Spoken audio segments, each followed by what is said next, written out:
भाजपा की सरकार है जिसने स्वामी ಎರಡನೇದು ಕನಿಷ್ಠ ಬೆಂಬಲ ಬೆಲೆಗೆ ಕಾನೂನು ಮಾಡ್ತೇವೆ ಅನ್ನುವಂಥದ್ದು. ಮೂರನೇದು 2022 ರೈತರ ಆದಾಯವನ್ನ ಡಬಲ್ ಮಾಡ್ತೇವೆ ಅನ್ನುವಂಥ ವಿಷಯಗಳನ್ನ ಪ್ರಧಾನಮಂತ್ರಿಗಳು ಪದೇ ಪದೇ ಹೇಳಿದ್ದಾರೆ. ಈಗ ವಾಸ್ತವಾಂಶದ ಕಡೆಗೆ ಬರೋಣ. ನಿಮಗೆ ಹಿಂದೆ 10 ವರ್ಷದಲ್ಲಿ MSP ಎಷ್ಟು ರೈಸ್ ಆಗಿದೆ, ಇವರ ಆಡಳಿತಾವಧಿಯಲ್ಲಿ 10 ವರ್ಷದಲ್ಲಿ MSP ಎಷ್ಟು ಜಾಸ್ತಿ ಮಾಡಿದ್ದಾರೆ ಅಂತ ತೋರಿಸಿದೆ. ಹಿಂದೆ 10 ವರ್ಷ ಅಂದ್ರೆ UPA ಸರ್ಕಾರ ಇತ್ತು, ಬಹುಶಃ ನಮಗೆ ಗೊತ್ತಿದೆ. 2006 ಭತ್ತ 580 ರೂಪಾಯಿ MSP ರೇಟ್. UPA ಸರ್ಕಾರ ಕೊನೆ ವರ್ಷದಲ್ಲಿ 1310 ರೂಪಾಯಿ ಆಗಿದೆ MSP. ಆ 10 ವರ್ಷದಲ್ಲಿ 126% MSP ರೇಟ್ ಅನ್ನ ಜಾಸ್ತಿ ಮಾಡಿ ಯಾವುದಕ್ಕೆ ಬರ್ತದೆ. ಅದೇ ತರ ನೀವು ನಾನು ಎಲ್ಲರೂ ಇಂಡಿವಿಜುವಲ್ ಓದಕ್ಕೆ ಹೋಗೋದಿಲ್ಲ.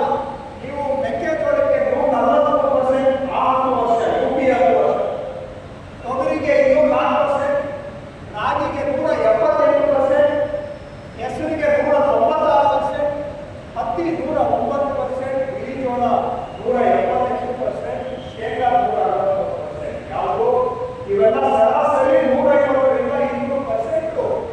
UPA 10 ವರ್ಷ ಇದ್ದಾಗ MSP ಜಾಸ್ತಿ ಮಾಡಿದಂತ ಅಂಕಿ ಸಂಖ್ಯೆ ಎಲ್ಲವನ್ನೂ ಇದೆ. ಈಗ ಮೋದಿ ಕುದುರೆ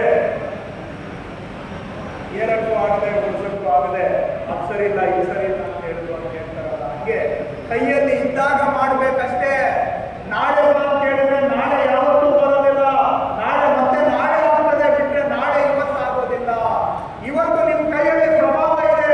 ಕೇಂದ್ರ ಸರ್ಕಾರ ನಿಮ್ಮ ಅಲಯನ್ಸ್ ಪಾರ್ಟ್ನರ್ ಇದೆ. ಮೇಕೆದಾಟಿಗೆ ಅನುಮತಿ ಕೊಡಿಸಿದ್ರೆ ನಾನು ಸೇರಿ ತಮಗೆ ಧನ್ಯವಾದ ಹೇಳ್ತಾ ಇದ್ದು ಅಂತ. ಚುನಾವಣೆಯಲ್ಲಿ ಜನಘೋಷ ನಿಮಗೆ ಆಶೀರ್ವಾದ ಮಾಡ್ತಾ ಇದ್ದಾರೆ. ಈ ತರಹ ಹೆಜ್ಜೆಗೂ ಕೂಡ ಕೇಂದ್ರ ಸರ್ಕಾರದಿಂದ ಕರ್ನಾಟಕಕ್ಕೆ ಅನ್ಯಾಯ ಆಗಿರುವಂತಹದ್ದು ಬೇರೆ ಬೇರೆ ಮಜಲುಗಳನ್ನು ನಿಮ್ಮ ಮುಂದೆ ನಾನು ತೆಗೆದು ಇಟ್ಟಿದ್ದೇನೆ. ಇದರ ಬಗ್ಗೆ ನಾನಿನ್ನ ಹೆಚ್ಚಿಗೆ ರಿಪೀಟ್ ಮಾಡಲಿಕ್ಕೆ ಹೋಗೋದಿಲ್ಲ. ತಮ್ಮ ಪ್ರಶ್ನೆಗಳು ಏನಾದರೂ ಇದ್ರೆ ಅದಕ್ಕೆ ಉತ್ತರ ಕೊಡೋದು ಕೂಡ ಆಯೋಜಕರ ಕೈಯಲ್ಲಿದೆ. ನಮ್ಮ ಚಲುವಣ್ಣ ಅವರು ಮತ್ತೆ ನಾಗೇಂದ್ರ ಅವರು ಕೂಡ ಈಗ ಬಹುಶಃ ವೇದಿಕೆಗೆ ಬರ್ತಾರೆ. ಇದರ ಬಗ್ಗೆ ಅವ್ರದ್ದು ಏನಾದರೂ ಕೆಲವು ಅನಿಸಿಕೆಗಳಿದ್ರೆ ಅದನ್ನು ಕೇಳೋಣ. ಅದಾದ್ಮೇಲೆ ನಿಮ್ಮದು ಏನಾದರೂ ಇದ್ರೆ ಕೇಳ್ಬೋದು.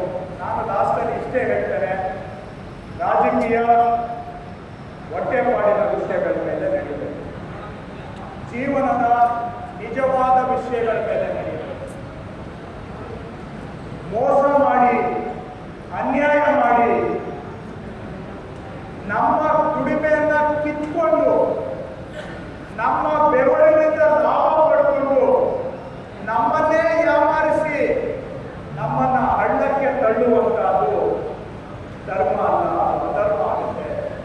ಮಾಡಬಾರದ ಮೋಸಗಳನ್ನೆಲ್ಲ ಕರ್ನಾಟಕಕ್ಕೆ ಮಾಡಿ ಎಲೆಕ್ಷನ್ಗಳು ಬಂದಾಗ ಯಾವುದೋ ಉರಿಗೌಡ ನಂಜೇಗೌಡ ಅನ್ನೋದು ಯಾವುದೋ ಬಾವುಟ ಹಾರಿಸೋದು ಈ ತರ ಮಾಡಿ ನೆಮ್ಮದಿಯಾಗಿ ಒಂದುಗೂಡಿ ಬದುಕ್ತಾ ಇರೋ ಜನಗಳ ಬಾಳನ್ನ ಒಡೆದು ಅವರಿಗೆ ಅನ್ಯಾಯ ಮಾಡಿ ಓಟ್ ಕಿತ್ಕೊಳ್ಳೋದು ಇದೆಯಲ್ಲ, ಇದಕ್ಕಿಂತ ದೊಡ್ಡ ಅಧರ್ಮ ಇನ್ನೊಂದು ಇರ್ಲಿಕ್ಕೆ ಇಲ್ಲ. ಪ್ರಜಾಪ್ರಭುತ್ವ ಉಳಿಬೇಕು ಅಂದ್ರೆ ಸತ್ಯ ಸಂಗತಿಗಳ ಆಧಾರದ ಮೇಲೆ ಹೊಟ್ಟೆಪಾಡಿನ ವಿಷಯಗಳ ಮೇಲೆ ರಾಜಕೀಯ ನಡೀಬೇಕು. ಆ ಹಿನ್ನೆಲೆಯಲ್ಲಿ ಕೆಲವು ಮಾಹಿತಿಗಳನ್ನು ನನ್ನ ಜೊತೆಗೆ ಹಂಚಿಕೊಂಡಿದ್ದೇನೆ. ಬಹಳ ಸಮಯ ನಾನು ಅನ್ಕೊಂಡಿದ್ದಕ್ಕಿಂತ ಡಬಲ್ ಟೈಮ್ ಆಯಿತು. ಗಣ್ಯರು ನಾವೆಲ್ಲರೂ ತಾಳ್ಮೆಯಿಂದ ಕೇಳಿದ್ದೀರಾ.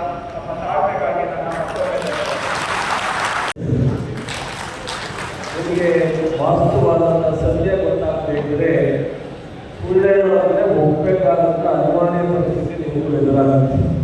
ಅದಕ್ಕೋಸ್ಕರ ಈ ಕಾರ್ಯಕ್ರಮವನ್ನು ನಾವು ಮಾಡ್ತೀವಿ. ನಮ್ಮ BJP ಅವರು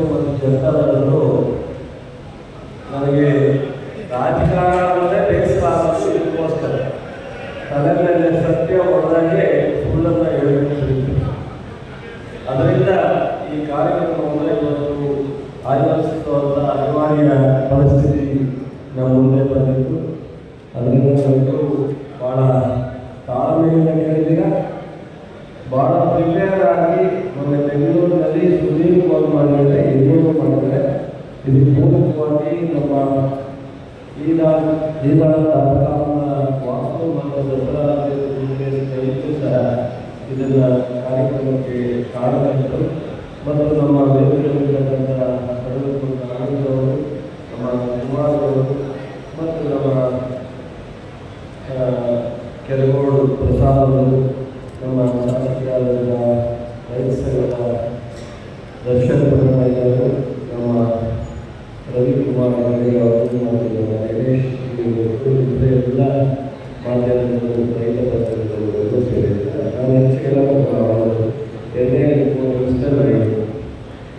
ಎಚ್ಚರಿಕೆಯನ್ನು ಕೊಟ್ಟು ಮಂಡ್ಯದಲ್ಲಿ ಎಚ್ಚರಿಕೆ ಗಂಟೆಯನ್ನು ಬಾರಿಸ್ತೀರಾ ಅನ್ನೋ ನೇಮಕ್ಕೆ ಮತ್ತು ಇದಾದಮೇಲೂ ಸಹ ಕಂಟಿನ್ಯೂಸ್ ಆಗಿ ಏನೆಲ್ಲ ಆದೇಶ ಕೊಟ್ಟಿದೆ.